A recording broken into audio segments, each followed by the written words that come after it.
There is a dimension of ventilation that the body senses. When something good happens to your body, the life of that flesh ventilates.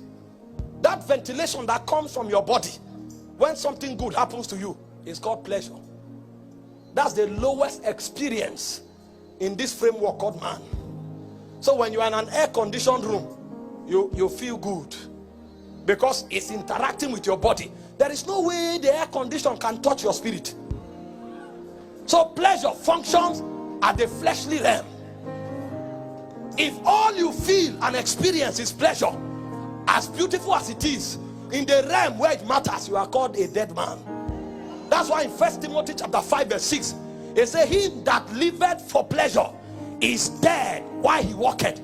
That means only the fleshly life is interacting with reality. And when only the fleshly life interacts with reality, no matter how potent it is, in the realms divine, you are dead. And then there's another ventilation that the soulish life experiences. This one is based on circumstances. When you hear that somebody gifted you a car, you start celebrating. If that car develops a fault 2 weeks later, you feel sad. So there is a dimension that can be regulated by circumstances. We call that happiness. It's of the soul. Pleasure is of the body. Happiness is of the soul. Pleasure is regulated by interactions with flesh. Happiness is regulated by the multiple vicissitudes of life. If it is good, you release a ventilation that makes you excited. If it is bad, you release another ventilation that makes you feel bad.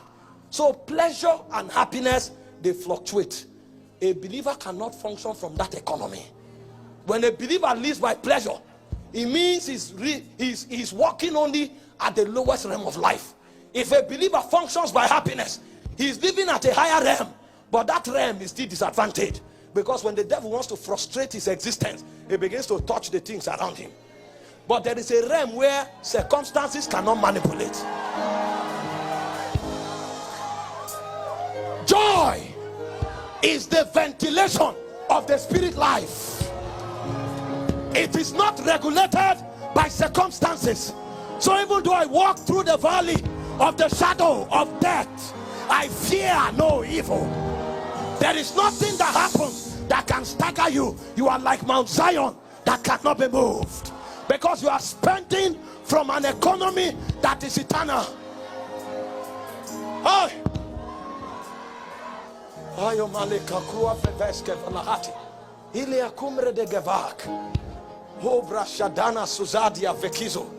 Please be seated.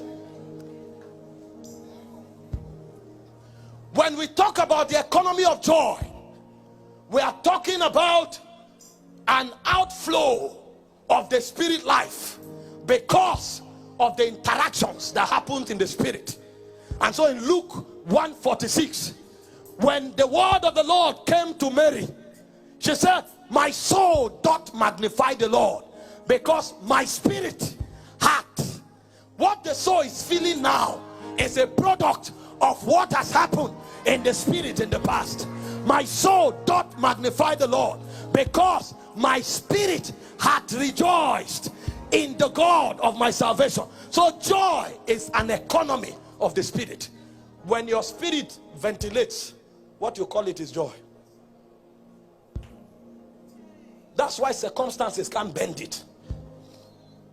That's why situations cannot tie it. You can go through the worst situations in life, but it doesn't show who are you, because you are living from a realm deeper than time.